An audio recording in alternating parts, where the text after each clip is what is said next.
Bro Vijay, முதல்ல பனையூர்லேருந்து வெளியில் வாங்க.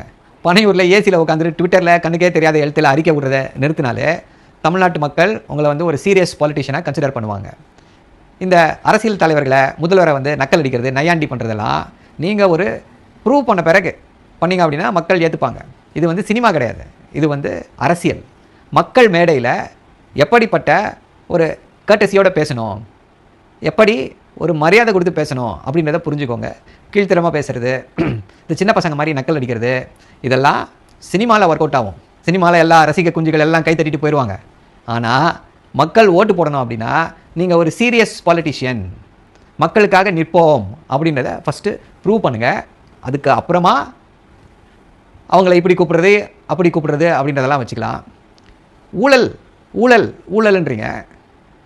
15 கோடி ரூபாய் கருப்பு பணம் வாங்கினீங்களா இல்லையா? அதுக்கு இன்கம் டேக்ஸு உங்கள் வீட்டில் ரைட் பண்ணாங்களா இல்லையா? இதுக்கு பேர் என்ன? எப்படி அதை செட்டில் பண்ணீங்க? அதை விட முக்கியமாக மாநாடு நடத்தியிருக்கீங்க. யார் இந்த மாநாட்டுக்கு செலவு பண்ணுறான்? இந்த தகவலை ஃபஸ்ட்டு உங்களால் வெளியில் விட முடியுமா? எவ்வளவு செலவு பண்ணீங்க, யார் என்ன செலவு பண்ணாங்கன்றதை வெளியில் சொல்ல முடியுமா உங்களால்?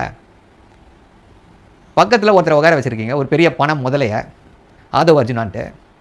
அவர் பக்கத்தில் வச்சுக்கிட்டு இடி அவர் ஆஃபீஸுக்கும் இதுக்கும் ரைடு போயிருக்கு. யாருடைய மருமகன் அவர்? அவ்வளவு ரைடு அடிச்சிருக்கு. இடி எப்போ ரைடு அடிக்கும்? அவர் ஒரு தேவ தூதர் இருந்ததுனால அவர் வீட்டுக்கு ரைடு போச்சா?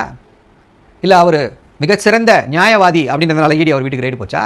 ஏதோ பண்ணியிருக்காரு, ஊழல் பண்ணியிருக்காரு, ஏதோ பண்ணியிருக்காருன்னு தானே ரைடு போயிருக்கு.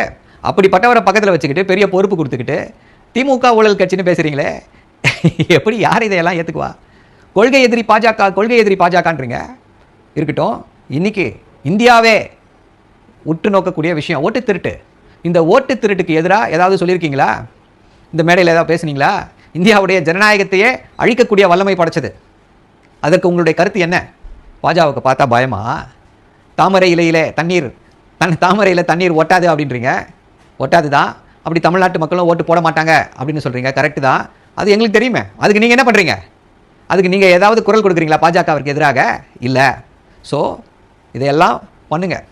அதன் பின்னர் அதை விட முக்கியமாக சின்ன வேண்டுகோள் ப்ரோ என்னென்னா, மாநாட்டில் வர்றவங்க மனிதர்கள். மாநாட்டுக்கு வராங்கன்னா அவங்களுக்கு தண்ணி தேவைப்படும், சாப்பாடு தேவைப்படும். இதையெல்லாம் முதல்ல ஏற்பாடு பண்ணுங்கள். நீங்கள் மட்டும் ஏசி ரூம்லேயே இருந்தால் போதாது, உங்களை தேடி வர்றவங்களுக்கும் பேசிக் கர்டசிஸை எக்ஸ்டெண்ட் பண்ணணும். இதை செய்யாமல் நீங்கள் வந்து நான் மாநாடு நடத்திட்டேன், நான் தான் அடுத்த சிஎம் அப்படின்னு கனவு காணாதீர்கள்.